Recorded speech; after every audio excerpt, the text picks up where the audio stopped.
राजू, अय्यान और मोहित तीनों बचपन के दोस्त थे और जन्म से ही अंधे थे। उनके लिए दुनिया सिर्फ आवाजों, खुशबुओं और छूने के एहसास तक सीमित थी। तीनों एक छोटे से कस्बे में रहते थे और उनका आपसी तालमेल इतना मजबूत था कि वे एक दूसरे की कमजोरी को अपनी ताकत बना चुके थे। राजू को आवाजों को पहचानने में महारत थी, अय्यान खुशबुओं को बखूबी समझ सकता था और मोहित को चीजों को छूकर उनकी बनावट का अंदाजा लग जाता था। इन क्षमताओं ने उन्हें ऐसी टीम बना दिया था जो हर चुनौती का सामना कर सकती थी। एक दिन जब तीनों शाम को अपनी पसंदीदा जगह गांव के पुराने कुएं के पास बैठे थे तो उन्हें एक अजीब सी आवाज सुनाई दी। किसी ने उनके पास एक बैग फेंका और दौड़कर भाग गया। क्या है इसमें? राजू ने पूछा। मोहित ने बैग को छूकर बताया, यह कोई छोटा पैकेट है, शायद किसी ने गलती से छोड़ दिया है। अय्यान ने पैकेट के पास जाकर सूंघा और कहा, यह कोई साधारण चीज नहीं है, मुझे बारूद जैसी गंध आ रही है। तीनों ने फैसला किया कि वे इस बैग को गांव के सरपंच को देंगे, लेकिन उनके गांव का सरपंच एक लालची और क्रूर व्यक्ति था। राजू ने सुझाव दिया, हमें पहले पता लगाना चाहिए कि इसमें क्या है, कहीं ऐसा ना हो कि यह किसी बड़ी साजिश का हिस्सा हो। तीनों ने मिलकर पैकेट को खोला। उसमें कुछ नक्शे और कोडेड दस्तावेज थे, लेकिन उनके लिए यह समझना मुश्किल था। तभी अय्यान ने दस्तावेज पर लगे एक खास इत्र की गंध को पहचान लिया। यह तो गांव के उस पुराने गोदाम का इत्र है जिसे कई सालों से बंद रखा गया है। हमें वहां जाना होगा, राजू ने कहा। अगली रात तीनों चुपचाप उस गोदाम में पहुंचे। वहां पहुंचकर मोहित ने महसूस किया कि जमीन पर बारूद की बोरियां पड़ी हैं। यह तो कोई बड़ी साजिश है, अय्यान ने कहा। लेकिन यह सब कौन कर रहा है? राजू ने पूछा। तभी उन्हें दो लोगों की बातचीत सुनाई दी। वे लोग कह रहे थे, बस 3 दिन और, इस बारूद से गांव को उड़ाकर हम यहां एक फैक्ट्री बनाएंगे। सरपंच ने हमें पूरा समर्थन दिया है। यह सुनकर तीनों के पैरों तले जमीन खिसक गई। उन्होंने तुरंत गांव को बचाने का प्लान बनाया, लेकिन उनकी सबसे बड़ी चुनौती थी, वे अंधे थे। राजू ने कहा, हमारी कमजोरी ही हमारी ताकत बनेगी। कोई नहीं सोचेगा कि 3 अंधे लोग इस साजिश को रोक सकते हैं। अय्यान ने कहा, हमें सरपंच के खिलाफ सबूत इकट्ठा करने होंगे, मोहित ने कहा, और हमें गांव वालों को भी सच बताना होगा। तीनों ने एक एक कदम सावधानी से उठाया। राजू ने अपनी आवाज पहचानने की क्षमता से उन साजिशकर्ताओं की बातचीत रिकॉर्ड कर ली। अय्यान ने इत्र और बारूद की गंध को आधार बनाकर गोदाम में रखे सामान का पता लगाया, और मोहित ने दस्तावेजों को छूकर वहां की सुरक्षा व्यवस्था का अंदाजा लगाया। तीनों ने गांव वालों को गोदाम में जमा किया और उन्हें साजिश के बारे में बताया, लेकिन सरपंच ने उन पर झूठा इल्जाम लगाते हुए गांव वालों को गुमराह करने की कोशिश की। तभी राजू ने वह रिकॉर्डिंग प्ले की जिसमें सरपंच के साजिशकर्ताओं के साथ बातचीत थी। यह सुनकर गांव वाले भड़क उठे। उन्होंने सरपंच और उसके साथियों को पकड़कर पुलिस के हवाले कर दिया। पुलिस ने गोदाम में छापा मारा और वहां से बारूद और नक्शे बरामद किए। तीनों दोस्तों की समझदारी और हिम्मत से गांव एक बड़ी तबाही से बच गया। गांव वालों ने तीनों दोस्तों की खूब तारीफ की और उनकी सूझबूझ को सलाम किया। अब तीनों के लिए अंधेरा उनकी कमजोरी नहीं, बल्कि उनकी ताकत बन चुका था। सरपंच और उसके साथियों के जेल जाने के बाद गांव वालों ने राजू, अय्यान और मोहित को गांव की सुरक्षा और नेतृत्व का एक नया जिम्मा सौंप दिया। तीनों को यकीन नहीं हो रहा था कि वे, जो खुद दूसरों पर निर्भर थे, अब गांव के भरोसेमंद रक्षक बन गए हैं। गांव का हर व्यक्ति उनकी मदद करने को तैयार था। राजू ने अपने आवाज पहचानने के कौशल का उपयोग करते हुए एक चौकीदार टीम बनाई जो हर रात गांव की निगरानी करती। अय्यान ने अपने गंध पहचानने के कौशल से गोदाम, बाजार और अन्य संवेदनशील स्थानों की जांच शुरू की। मोहित ने दस्तावेजों और सामग्रियों की सुरक्षा का जिम्मा लिया। एक दिन गांव में एक रहस्यमय आदमी आया। वह खुद को व्यापारी बताता था और गांव में एक बड़ा स्कूल बनाने का प्रस्ताव रखता था। उसकी बातों ने गांव वालों को प्रभावित कर दिया। हमारे बच्चों को शिक्षा मिलेगी, गांव के बुजुर्गों ने कहा। लेकिन राजू को उसकी आवाज में कुछ अजीब लगा। यह आदमी झूठ बोल रहा है, राजू ने मोहित और अय्यान से कहा। अय्यान ने उस आदमी के कपड़ों की खुशबू को पहचाना।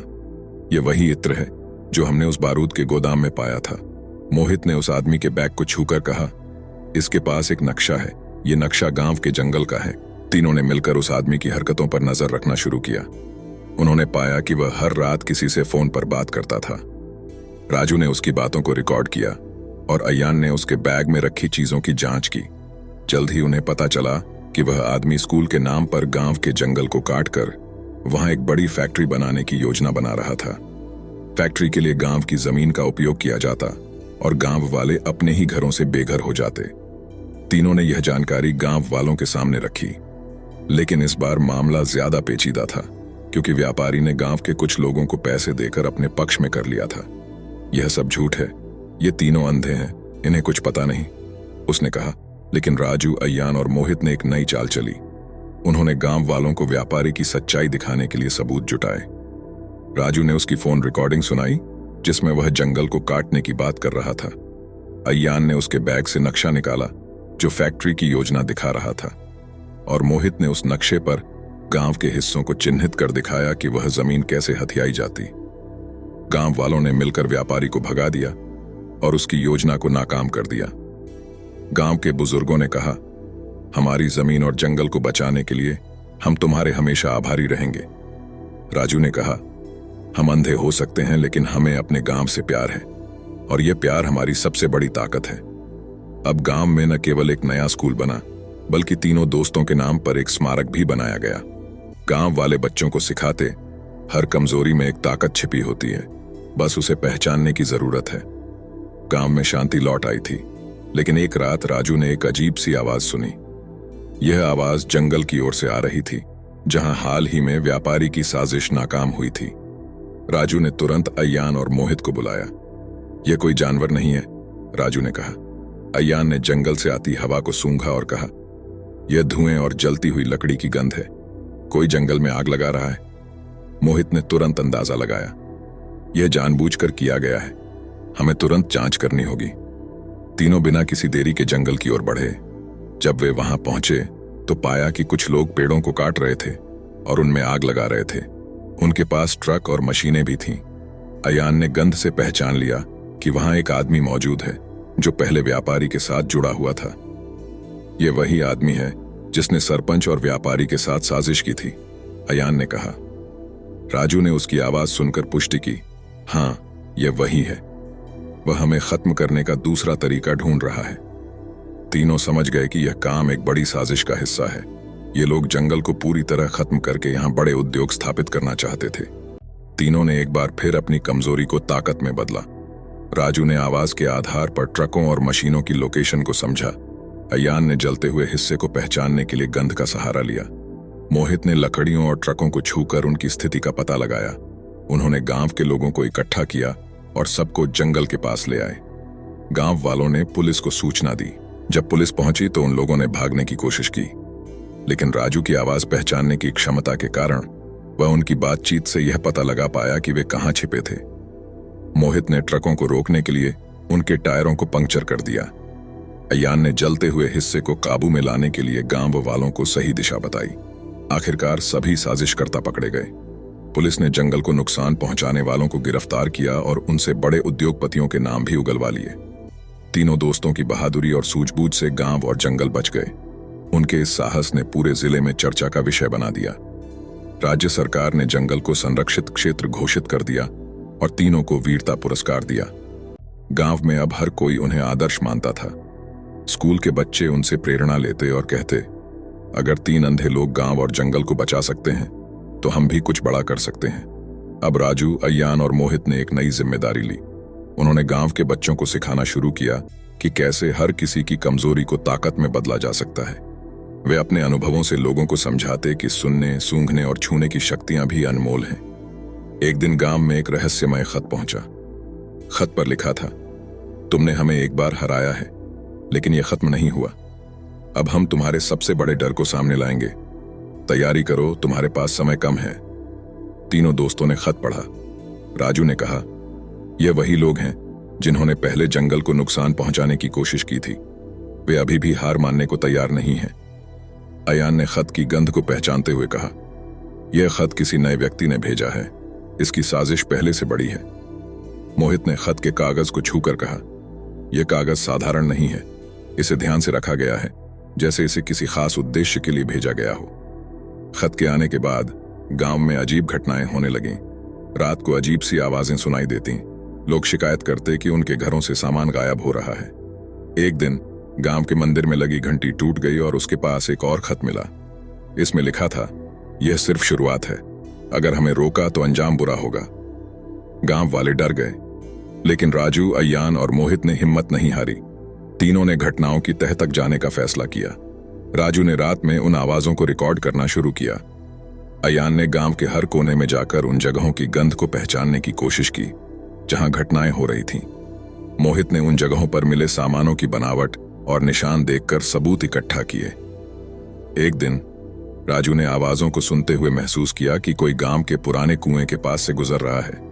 कुछ बड़ा छिपा है, राजू ने कहा। तीनों ने कुएं के पास जाकर जांच की। मोहित ने कुएं की दीवारों को छूते हुए महसूस किया कि वहां एक गुप्त दरवाजा है। यह दरवाजा पहले कभी नहीं था, इसे हाल ही में बनाया गया है, मोहित ने कहा। अय्यान ने दरवाजे के पास गंध को पहचानते हुए कहा, ये वही लोग हैं जो बारूद और जंगल की साजिश में शामिल थे। तीनों ने मिलकर दरवाजा खोला और अंदर जाने का फैसला किया। दरवाजे के अंदर एक लंबी सुरंग थी। सुरंग में चलते हुए तीनों को बारूद और केमिकल की गंध आने लगी। यहां कोई बड़ा विस्फोट करने की योजना बना रहा है, अय्यान ने कहा। राजू ने कहा, हमें जल्दी करना होगा वरना पूरा गांव खतरे में आ जाएगा। सुरंग के अंत में वे एक बड़े कमरे में पहुंचे जहां कई बम और विस्फोटक रखे थे। वहां कुछ लोग बातचीत कर रहे थे। कल सुबह तक गांव खत्म हो जाएगा, फिर यहां हमारी फैक्ट्री बनेगी, उनमें से एक ने कहा। राजू ने उनकी बातचीत रिकॉर्ड की। अय्यान ने विस्फोटक की गंध से यह पता लगाया कि बम कहां कहां लगाए गए थे। मोहित ने बम को छूकर यह समझा कि उन्हें कैसे निष्क्रिय किया जा सकता है। तीनों ने गांव वालों को बुलाकर पुलिस को सूचित किया। पुलिस ने समय पर पहुंचकर बमों को निष्क्रिय किया और सभी साजिशकर्ताओं को गिरफ्तार कर लिया। लेकिन जैसे ही पुलिस ने उन्हें गिरफ्तार किया, उनमें से एक ने राजू से कहा, तुमने इस बार हमें हराया है, लेकिन साजिश यहां खत्म नहीं होती। अगली बार हम तुम्हें और तुम्हारे गांव को खत्म कर देंगे। यह सुनकर राजू, अय्यान और मोहित चौंक गए। क्या यह सब खत्म हो गया या यह किसी बड़ी साजिश का हिस्सा था? उस रात राजू को एक और खत मिला। खत में सिर्फ एक लाइन लिखी थी, अंधे लोग रोशनी नहीं देख सकते, लेकिन मौत का साया अब भी तुम्हारे करीब है। तीनों दोस्तों ने समझ लिया कि यह लड़ाई अभी खत्म नहीं हुई है, यह सिर्फ शुरुआत थी और उन्हें हर पल सतर्क रहना होगा। तीनों दोस्तों के लिए यह साजिश सिर्फ एक संघर्ष नहीं, बल्कि उनके साहस, दोस्ती और सूझबूझ की असली परीक्षा थी। क्या वे अगली बार भी अपनी कमजोरी को ताकत में बदल पाएंगे? यह समय ही बताएगा। दोस्तों, कहानी कैसी लगी कमेंट करके जरूर बताएं। वीडियो को लाइक और चैनल को सब्सक्राइब जरूर करें। मिलते हैं एक नई ज्ञानवर्धक कहानी के साथ।